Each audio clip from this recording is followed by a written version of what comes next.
आतापर्यंत त्या पक्षाचे शहराध्यक्ष म्हणून काँग्रेस भवनला आलात, महाविकास आघाडीच्या बैठका घेतलात, आज या पक्षात काल प्रवेश केला, आज काँग्रेसचे सदस्य म्हणून काँग्रेस भवनला आलात. काय भावना आहेत? त्यांनी घरात आणि मनात स्वागत केलंय का? निश्चित स्वागत केलेलं आहे. याच्या अगोदर काँग्रेस भवनमध्ये खूप वेळा येणं झालं. तिथे येत असताना वेगवेगळ्या औपचारिकता होत्या. तिथे येत असताना दडपण नव्हतं, पण त्या ठिकाणी या ठिकाणी आपण काहीतरी निरोप घेऊन आलो किंवा काहीतरी निरोप घेऊन जातो अशा प्रकारची एक भावना होती. आज मात्र या ठिकाणी काँग्रेस भवनमध्ये काँग्रेसचा सच्चा एक छोटा एक सामान्य कार्यकर्ता म्हणून या ठिकाणी आलेलो आहे. कुठल्या प्रकारचं मनावर दडपण नाही, कुठल्या प्रकारचं ओझं नाही. एक नक्की नका या मनाची दिशा, आयुष्याची दिशा आहे की आपण या काँग्रेस भवनमध्ये पाऊल ठेवत असताना कधीतरी या नका वास्तूमध्ये महात्मा गांधी येऊन गेलेले आहेत. या ठिकाणी गांधी परिवारातला प्रत्येक सदस्य या वास्तूमध्ये येऊन गेलेला आहे. ज्यांनी या देशाच्या स्वातंत्र्याकरता आणि स्वातंत्र्य टिकून ठेवण्याकरता ज्यांनी गोळ्या झेलल्या, आपल्या आयुष्याचं बलिदान केलं, ते या वास्तूमध्ये येऊन गेले. त्याच्यामुळे इथे येत असताना या पक्षाबरोबर काल सहभागी झालो. याच पक्षाबरोबर आपल्या आयुष्याचा समाजकारणाचा राजकारणाचा शेवटचा दिवस व्यतीत करायचा हा एकूणच ध्येय घेऊन या ठिकाणी आलेलं आहे. आणि या सगळ्यांनी आणि राज्यातल्या देशातल्या सगळ्या वरिष्ठांनी मला स्वीकारलं आहे. मनापासून या ठिकाणी आपुलकीने स्वागत केले, त्याबद्दल सुद्धा त्यांचे मनापासून आभार मानतो. तुम्ही राष्ट्रवादीतून बाहेर पडलेला होता, एक दिवस थांबला असतात तर हा निर्णय घ्यावा लागला असंच नाही वाटत? काही निर्णय हे माझ्या इफ अँड बटवर होत नाहीत. माझ्या मनासारखं झालं तर असं, माझ्या मनासारखं झालं तर तसं होत नाही. आपण जेव्हा शाहू फुले आंबेडकरांची विचारधारा, नेहरू गांधीजींच्या विचाराची विचारधारा ज्यावेळेस म्हणतो, त्यावेळेस मात्र या ठिकाणी जर तरला फार नका शक्यता न ठेवता या ठिकाणी निर्णय घ्यायचे असतात.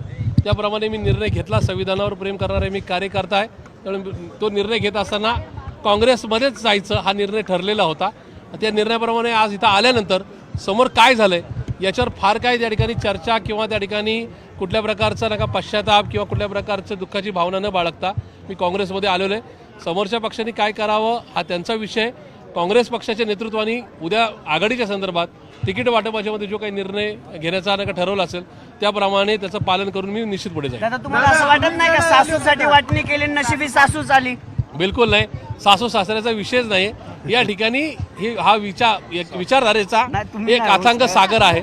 आणि मला असं वाटतं की 135 वर्षामध्ये ज्या काँग्रेसने खूप खास कळगे सण केले, पण काँग्रेस कायम वादळ वाऱ्यात टिकून राहिली, त्या काँग्रेसबरोबर मी आलेलो आहे. त्याच्यामुळं सासू सासऱ्या हा विषयच नाही. मी काँग्रेसच्या प्रत्येक निर्णयामध्ये सहभागी राहील किंवा त्या निर्णयाच्या बरोबर मी ठाम या ठिकाणी तो निर्णय स्वीकारेल. नाही दादा, मुद्दा असा आहे, तुमच्या भागामध्ये राष्ट्रवादी जागा आहेत, त्या काल राष्ट्रीय शरद पवार यांच्या पक्षाने मागितलेल्या त्या 2 जागा या आमच्याच आहेत. जिथं तुम्ही नगरसेवक होतात त्या जागा असं आहे. ज्यावेळेस मी काँग्रेस पक्षाचा एक सामान्य कार्यकर्ता म्हणून इथं उभा राहिलेलो आहे, त्यावेळेस उद्या काँग्रेस पक्षाने मला जर सांगितलं की प्रशांत जगताप तुम्हाला महापालिकेची निवडणूक लढवायची की नाही या संदर्भामध्ये आमचं म्हणणं ऐकून घ्या, काँग्रेस पक्षाचं मी नक्की ऐकेल.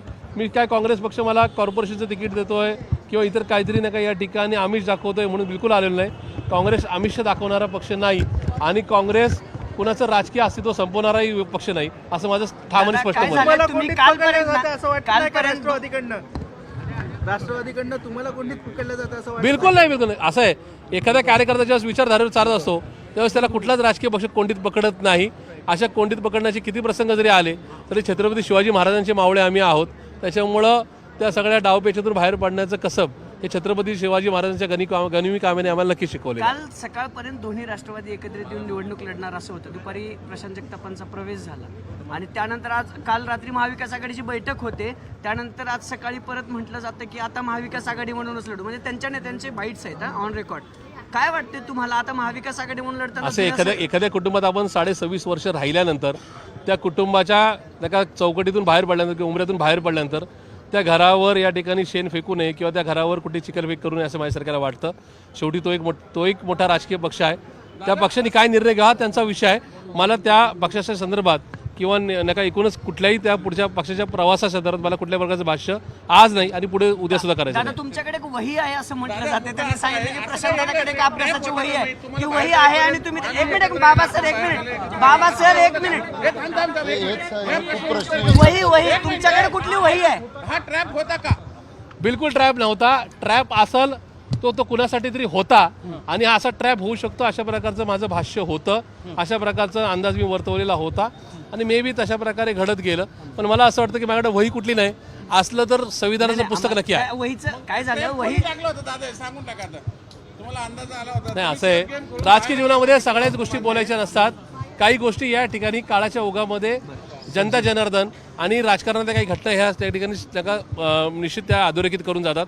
पण मला असं वाटतं, मी पुन्हा एकदा माझी आपल्याला विनंती आहे की या माझे जुने पक्षप्रमुख त्याचबरोबर माझ्या जुन्या पक्षाबद्दल कुठलाच प्रश्न विचारून मला आणि त्या पक्षाला आमने सामने बिलकुल करू नये. कारण की त्या पक्षाच्या संदर्भामध्ये ज्यांनी मला संधी दिली तो माझा पक्ष होता. त्याच्यामुळे आज इथून बाहेर पडत असताना उद्याचा माझा राजकीय प्रवास किंवा माझा सामाजिक प्रवास कसा असेल या अनुषंगाने बाहेर पडतो. उद्याचं विचार एक मिनिट राजा, उद्याचं विचारत असताना तुम्ही एक होमवर्क केलाय एक मिनिट ताई थांब ना. क्लासमध्ये होमवर्क जो केला तो होमवर्क अख्खा त्या वहीत लिहून ठेवला आणि तुम्ही ती वही देत नाहीयेत असं त्यांचं म्हणणं आहे. काय लिहिलंय त्याच्यातून वही का देत नाहीयेत? असं मी पहिल्यांदाच ऐकतोय.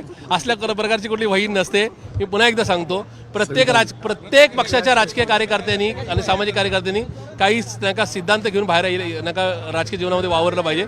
आणि त्या सिद्धांताचं पुस्तक माझ्याकडं संविधान म्हणून आहे आणि ते संविधान मला पुढे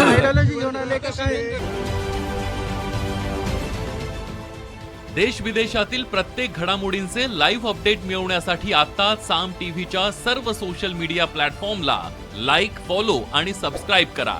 तसंच सर्व नोटिफिकेशनसाठी बेल आयकॉन प्रेस करायला विसरू नका.